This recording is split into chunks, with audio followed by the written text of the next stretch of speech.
हाँ एबे हे गला मटन रेडी आस खाइबा मामा मटन रेडी खाइबनी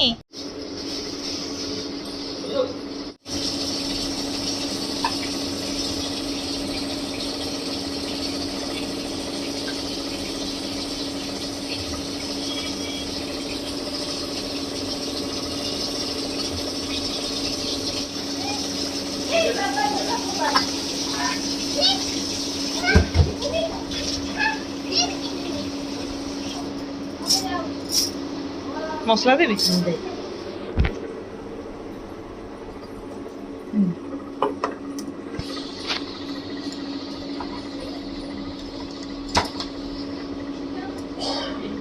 कौन मसला वो गोटा ही पियाज रसुण अदा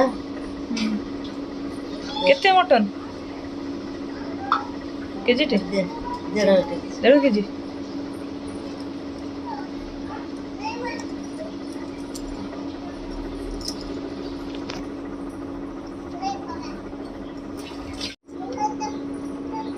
पका 2 चम्मच फूल 2 चम्मच एदी हाँ टिके रख से घोड़ा ही रहिबो टिके 5 मिनिट रखी देले भलो पियाज रसुण अदा पेस्ट हळदी गुंडा लुण हळदी गुजराती डालचिनी देले सेटा टी भलो टेस्ट हबो हां लुण पड़ले सोरिस तेल कंचा सोरिस तेल लुण हळदी गुंडा प्रेशर टा आगु बसी गरम हो जाइए नहीं गैस रे भी तेल दिया है रिफाइन और सोरिस तेल मिक्स हो दिया सी उठे आस भल टेस्ट तेल टिके अधिका नहीं नॉन वेज मटन रे 100 तेल 100 ग्राम तेल आम 1.5 केजी अच्छी टिके अधिका दिया माने किले तार माप टिके देले कलर टे भल आस चीनी पके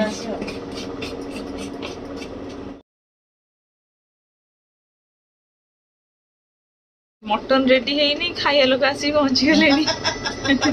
आस आस तमरी तो हूँ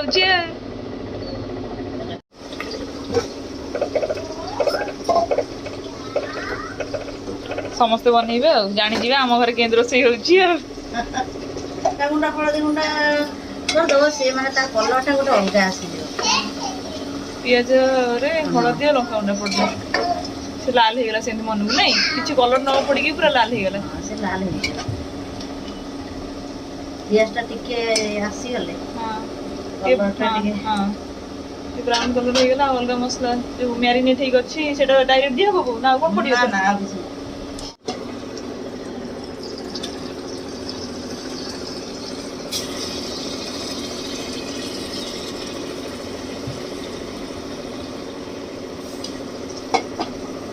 कर दो ढाकुन लगो बेसी समय लगे जी फटफटिया करने चाहूँ शीघ्र शीघ्र भी करेंगे नहीं हाँ जी कषा चाहिए खाइबो हाँ आलूटा को छाणी रखिदेव हाँ जी छाणिला जी कंचा तरकारी कर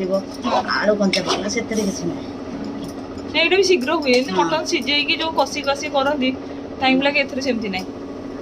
ये सीझीगला पर टिके कषिदेव सीझिला पर कषा हे नहीं हाँ ये सीझी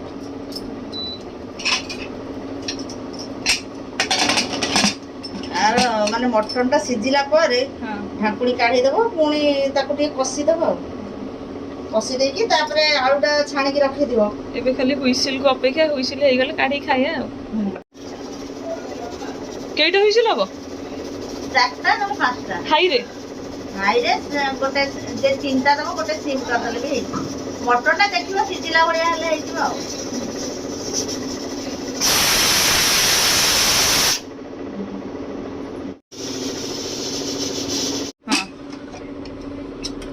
हे गला नहीं ढाकुणी खोला हे गला हमर तीनटा हाई रे गोटे सिम रे हुइसिल हला सीझी जाइछि मांस भल थिले सीझी जीवो भल मांस खासी हां से भल मांस थिले सीझी तरकारी देखो बिना माने किछि केमिकल पाउडर किछि पड़ने हेले केमिति नाली तापर छणा आलू पके गिरी हां छणा आलू पके गिरी गोटे हुइसिल हबो कसी दे गिरी गोटे हुइसिल हाँ एटा हेगला कषाटा आगे से नहीं खाली आलू पड़ो कषा ହେଲା ହଁ ଆଳୁ ପକେଇ କେଇଟା ହୁଇସିଲ ହବୁ ଗୋଟେ ଗୋଟେ ସିଝିବ ଆଳୁ ଗୋଟେ ହୁଇସିଲ ଦେଇକି ରଖିଦବ ଖୋଲିବନି ନାଇଁ ହାଇରେ ହାଇରେ ଦେଇଦବ ଗୋଟେ ହୁଇସିଲ କରିକି ରଖିଦବ ଦେଖିବା ଆମର ଯେତିକି ତରକାରୀ ଝୋଳ ଖାଇବା କଥା ହଁ ସେତିକି ଗରମ ପାଣି ଦବ ଯାହାର କଷା ଖାଇବା କଥା ଆଳୁ ନ ପକେଇବା ଆଗରୁ କାଢିକି ଖାଇବ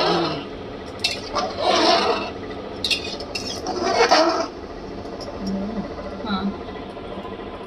ତାପରେ ଖୋଲିବ ପ୍ରେସରଟା ଖୋଲିଲା ପରେ ତା କଲରଟା ଠିକ କଲରଟା ଆସିଯିବ ଏବେ ପଡିଲା ଗରମ ମସଲା ଆଉ କିଛି ଅଲଗା ମସଲା କିଛି ପଡନି ଖାଲି ପିଆଜ ରସୁଣ ଅଦା ପେଷ୍ଟ ପଡିଥିଲା ନାଇଁ ହଳଦୀ ଲଙ୍କା ଗୁଣ୍ଡ ଏବେ ଖାଲି ପଡିଲା ଗରମ ମସଲା ମିଟ୍ ମସଲା ପକେଇଲେ ଚଳିବ